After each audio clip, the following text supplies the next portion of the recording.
Bonsoir à tous, ravi de vous retrouver dans le cadre de cette grande édition d'information. On va commencer par l'actualité. Vous le savez, le président Félix Tshisekedi a reçu Vital Kamerhe mardi soir à la Cité de l'Union africaine, quelques heures après sa désignation comme candidat unique de l'Union sacrée pour la présidence de l'Assemblée nationale. Cette rencontre, rappelons-le, est intervenue après la victoire de Vital Kamerhe primaire organisée à Kinshasa pour élire les candidats de la coalition à la tête de la chambre basse du Parlement. On va écouter la réaction de Vital Kamerhe au sortir de cette rencontre avec le président de la République. On va l'écouter. À la demande du président de la République, parce que nous étions 3 candidats et le président a voulu qu'on applique la démocratie parce qu'il ne voulait pas avoir de préférence pour l'un ou l'autre candidat. Je dois d'abord rendre grâce à Dieu qui a fait que cet événement puisse avoir lieu. Remercier le président de la République pour la confiance qu'il m'a toujours faite et je réitère ici cette confiance auprès de la haute autorité de l'Union sacrée. Je voudrais aussi féliciter les organisateurs, c'est-à-dire le présidium, aujourd'hui présidé par l'honorable Augustin Kabouya, président AI de l'UDPS. Remercier le président Bosso et le président Bahati qui étaient dans la course avec moi. Nous avons gagné ensemble parce que nous avions pris l'engagement devant le président de la République de mener un combat loyal, démocratique, et que ce combat ne laisse pas de séquelles, que ce combat ne nous divise pas, que ce combat se fasse dans la loyauté, et que bien au contraire, que celui qui gagne puisse avoir un regard tout à fait particulier envers et respectueux envers ceux qui ont perdu, et que ceux qui ont perdu comprennent qu'ils n'ont pas été frustrés, mais c'était la volonté de la classe politique, de la majorité. Ici, je remercie particulièrement la première formation politique que j'ai eu à rencontrer, c'est-à-dire l'UDPS, et ses alliés qui comptent beaucoup de députés au sein de la Chambre, qui peuvent faire basculer les choses dans un sens comme dans un autre. Je remercie tous les regroupements de l'Union sacrée qui m'ont fait confiance. Je remercie les amis du PSR qui nous ont accompagnés dans ce dur combat. Maintenant que je vais devenir président de l'Assemblée nationale, inévitablement, parce que je serai le candidat de l'Union sacrée de l'opposition, candidat unique, et je voudrais rassurer tout le monde que nous allons travailler dans l'harmonie, que nous allons faire en sorte que nous puissions redorer l'image de l'Assemblée nationale et du député national. Nous allons faire en sorte que la séparation des pouvoirs soit une réalité. Nous allons pousser le gouvernement, la première ministre et les ministres à remplir leurs assignations contenues dans le programme du gouvernement. Donc le contrôle parlementaire sera de rigueur. Nous allons faire en sorte que les cris de détresse de notre population profonde soient relayés dans les débats à l'Assemblée nationale. Et surtout, cette agression rwando-ougandaise contre notre pays et particulièrement dans le Nord Kivu et dans l'Ituri, il faudra que là, cela se sache. Nous allons faire en sorte que les réformes soient élaborées et adoptées à temps pour que les actions du gouvernement trouvent un matelas sur lesquels elles vont prospérer et porter des fruits en termes d'héritage que le président voudrait laisser à notre pays. On va continuer à parler de Vital Kamerhe. Sachez qu'après sa victoire hier aux primaires pour les comptes de l'Union sacrée de la Nation, Vital Kamerhe a rappelé à l'opinion qu'il vient achever son mandat de 2009 où la vision était de valoriser les élus et de contrôler suffisamment le gouvernement afin de permettre au chef de l'État de bien matérialiser sa vision. On va une fois de plus l'écouter dans cet extrait choisi par Alain Goma. Nous sommes des politiciens, nous savons que des sommes, des échecs, toujours on arrive à la réussite. Mitterrand avait fait 21 ans avant d'accéder à la présidence de la République. Après 15 ans exactement, et vous pouvez compter sur moi puisqu'en peu de temps déjà, en 2 ans et 3 mois j'avais fait beaucoup de réformes. Et là j'en ai beaucoup dans ma tête, déjà en préparation.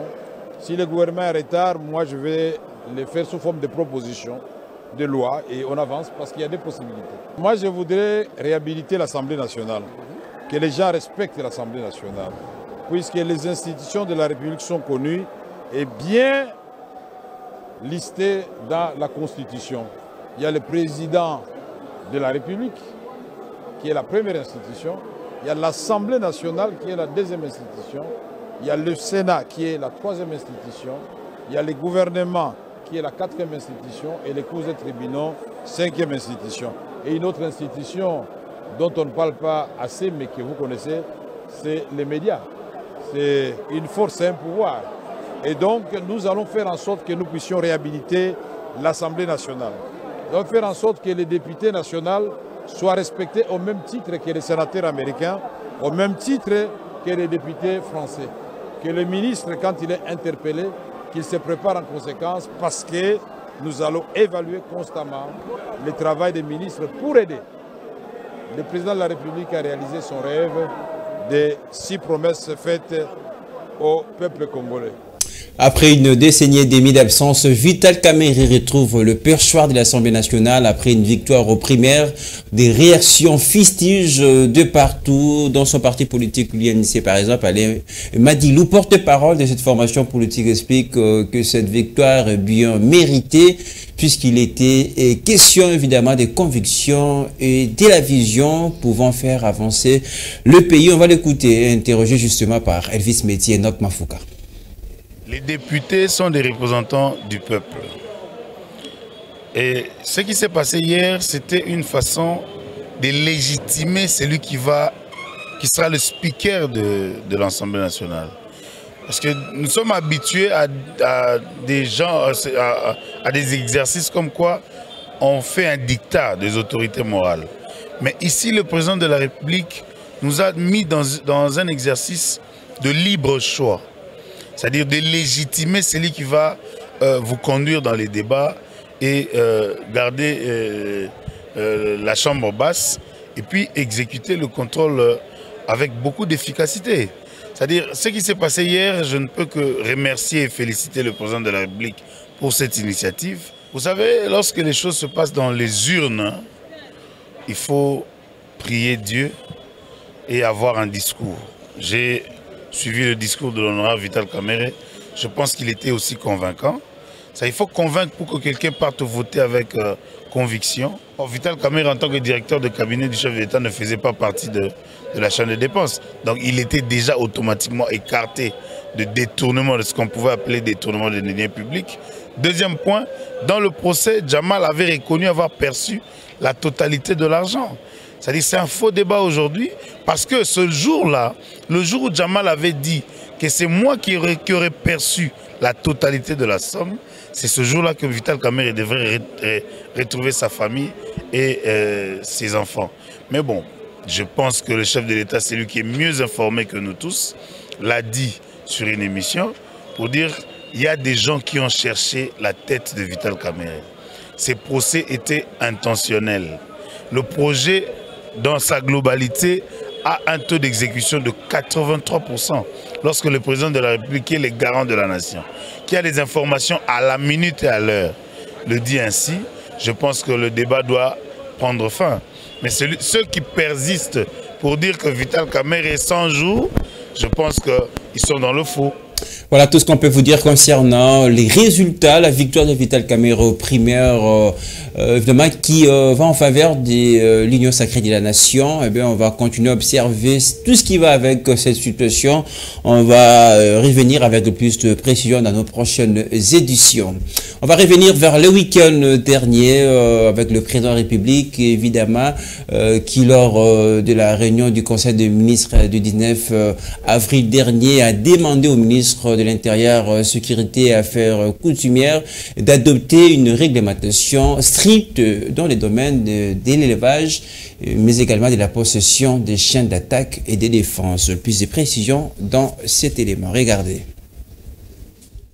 Lors du Conseil des ministres du 19 avril dernier, le président de la République a demandé au ministre de l'Intérieur, Sécurité et Affaires coutumières d'adopter une réglementation stricte dans les domaines de l'élevage et la possession des chiens d'attaque et de défense. À en croire le compte rendu de cette réunion, la demande du chef de l'État fait suite à la prolifération inquiétante de la possession par les ménages de chiens d'attaque et de défense réputés pour leur agressivité et leur dangerosité. Le président de la République a été informé de la prolifération inquiétante de la possession par les ménages de certains chiens d'attaque et de défense, particulièrement ceux de type molossoïde tels que le pitbull ou encore le burbull, réputés pour leur agressivité et leur dangerosité. Ces phénomènes est d'autant plus inquiétant qu'il s'observe que ces chiens sont à première vue détenus par une population jeune et non avertie des risques et des dangers qu'ils peuvent représenter. Alimentés par la prolifération d'élevages non répertoriés, la reproduction clandestine et l'absence des réglementations quant à leur vente et à leur possession, la prolifération de ces chiens inquiète d'autant plus qu'elle s'est mue progressivement en un phénomène de mode encouragé notamment par l'organisation au grand jour d'activités foraines où les propriétaires canins, parfois encore mineurs, mettent en exergue souvent avec peu de précautions les propriétés de leurs canidés.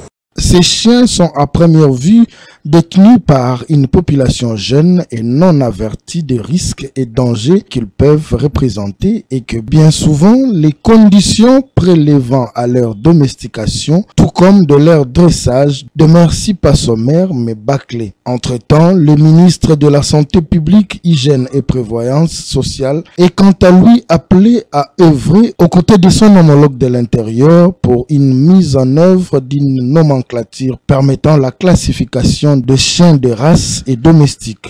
Rappelons qu'à Kinshasa, au mois de février 2023, un enfant âgé d'1 an est décédé de suite d'une agression par un pitbull, d'où la nécessité de prendre des mesures qui s'imposent.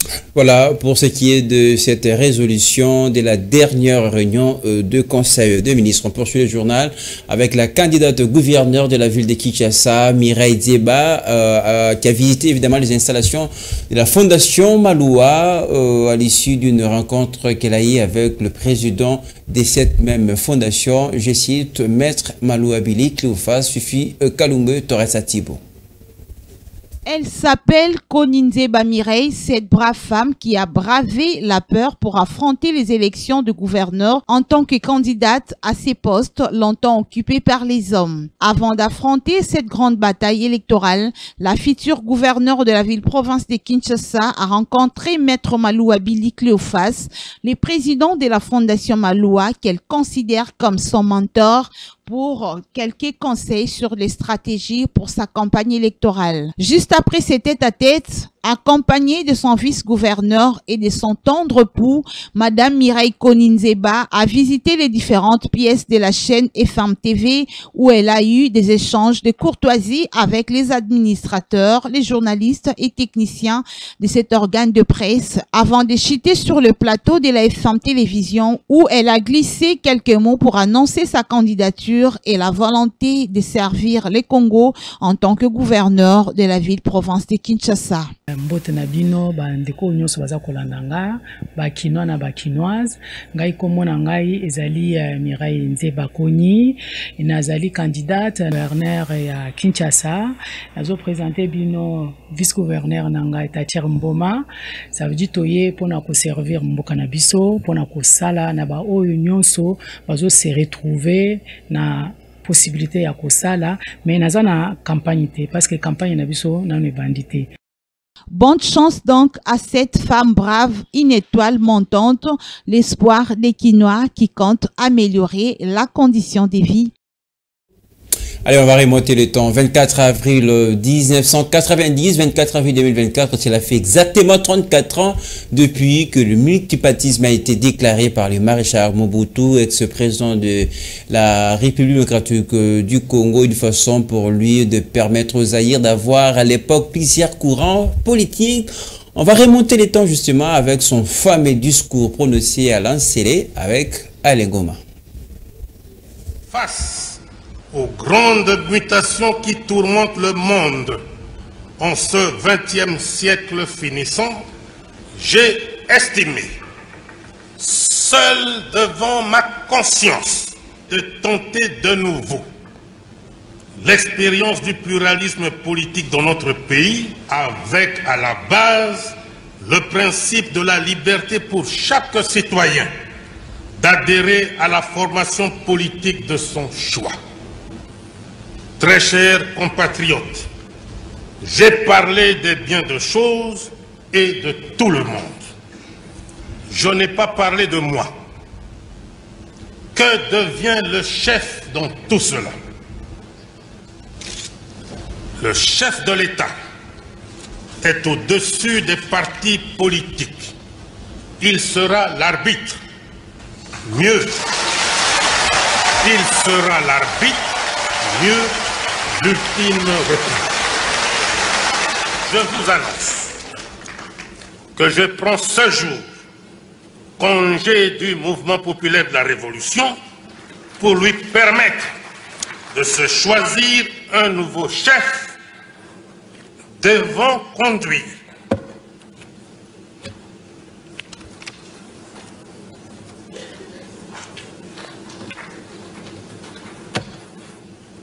Comprenez mon émotion.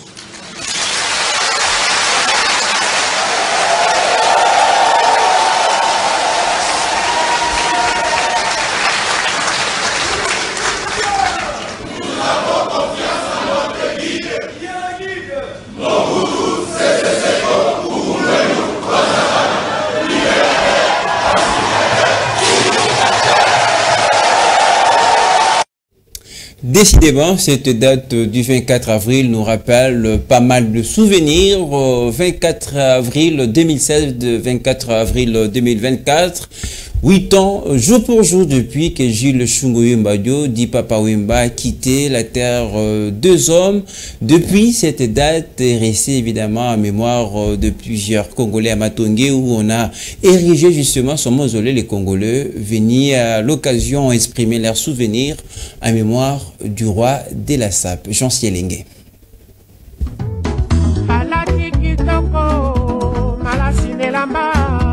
8 ans jour pour jour depuis que Shungu Wemba-Dio, communément appelé Papa Wemba, a quitté la terre des vivants.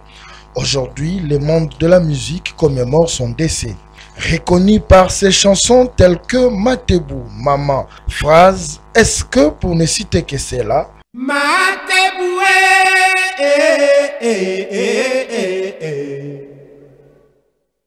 Yoka mobali na yo